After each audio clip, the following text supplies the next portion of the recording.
What's going on, guys? We are back again. We're going to be doing another video, and I'm very excited to talk about this because Sonic 3, man, oh my gosh, I have been wanting to see this since this movie was announced.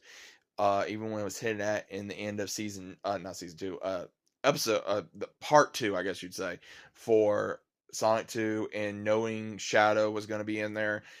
Now, if you guys don't know, Shadow is my favorite character in Sonic. Now, knowing he was going to come back or coming into this and not sure who is the voice or what they're going to do, then it was a lot of rumors, and Keanu Reeves was going to be announced to be doing the voice, which I was a little skeptical on, but I was like, you know what, let's see how it rolls. Keanu Reeves did an amazing job as a Shadow. He knocked it out of the park. Very John Wick-esque the way he went about it. I was very happy about his performance. And before I get into spoilers, guys, there will be spoilers, and we're just going to get right into this. So you guys have been warned. We're going to get into it. But this movie starts off with Shadow getting awoken from cryostasis. He was in cryostasis for 50 years, and he knocks out these guards like no tomorrow. He just obliterates them. There was a lot of uh East I would say a lot of nostalgia for ones that played Shadow the Hedgehog PS2. That was in there for the way he fought. Even when he's going over Sonic after he beats him, and then seeing how we see Sonic, Knuckles, and Tails, they are having a race, and then it's a birthday for Sonic, and it's interrupted by Gun because of what Shadow's just causing chaos, and they try to go up against him, and it doesn't work because Shadow's very powerful, and they don't know what they're dealing with, and when they finally figure out, okay, we need someone to help, and they're in Tokyo, and when they're there, they find out from the one that was the director, told him what happened to Shadow, that he was too dangerous, and he told everyone to put in cryostasis, in which he has been now for 50 years. Then, of course, the one that was the assistant to Eggman, he shows up, and Eggman is alive, and he's been lazy, and they have to make an alliance with him. And when there is an alliance and they go back to the old facility where Shadow was, we meet uh older Dr. Eggman, which is the grandfather to uh Eggman, Jim Carrey. But again, Jim Carrey played both of these characters, and this was amazing, man. I mean, this dude outdid himself again. Jim Carrey is the man outdid, I would say, the Grinch among Liar Liar slash the other two performances he gave in Sonic, and I loved it. It was hilarious. There was a lot of moments in here which was hilarious. There was moments in here that I had heard from people that there was some cringe moments, there was some unfunny moments, but overall it was still enjoyable to me. Some of the moments did hit, other times it didn't for any kind of comedy. But again, everyone says comedy is subjective, which is very true.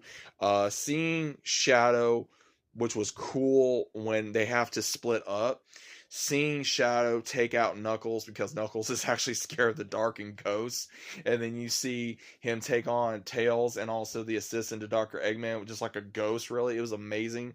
And also seeing where Shadow is making an alliance with both Eggman to take on a massive machine that the Eggman he knows to make and try to get revenge for Maria.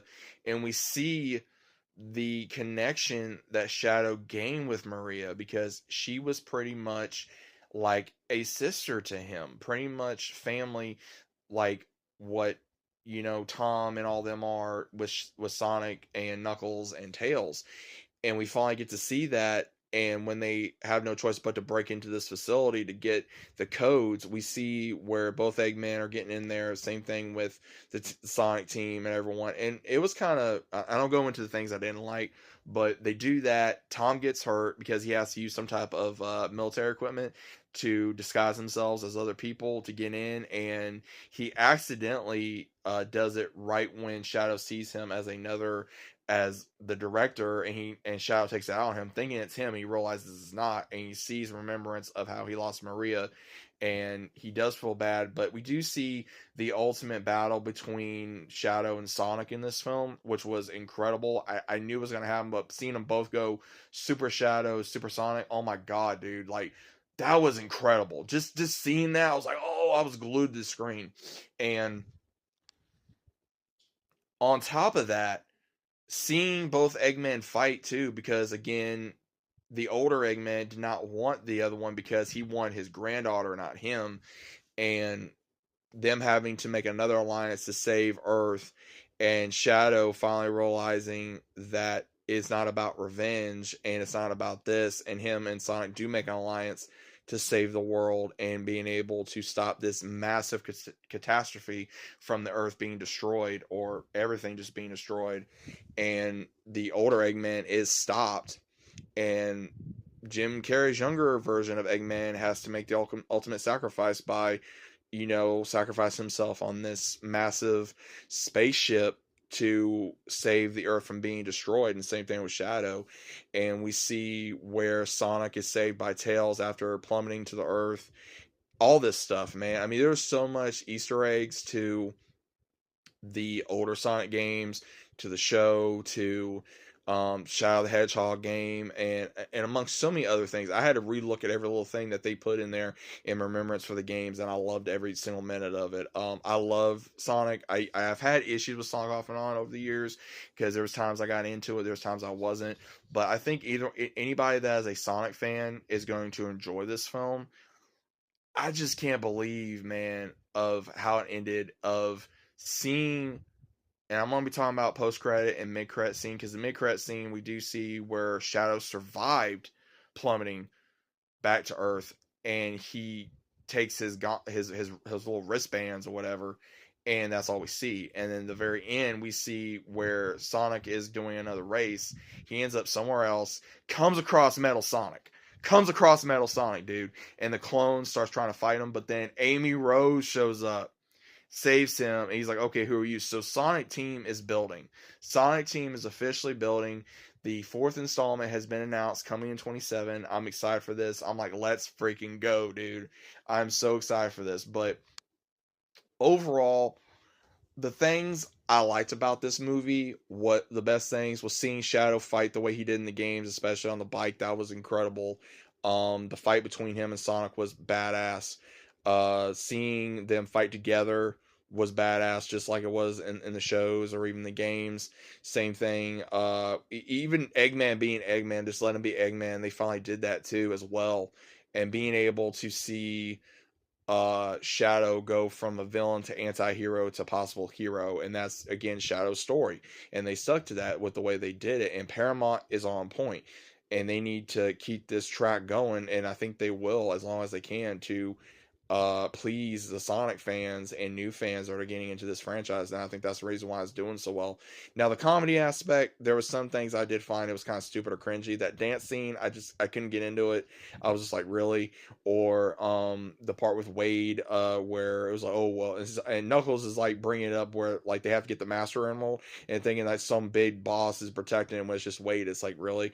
And it's like, come on. And then also the same thing with Tom. Again, I'm not the biggest fan of Tom or even the one he's with. It's just like they really sideline those characters in this, which I'm glad they did, because this should be about Sonic, should be about Knuckles, Tails, Shadow, Eggman, all these characters.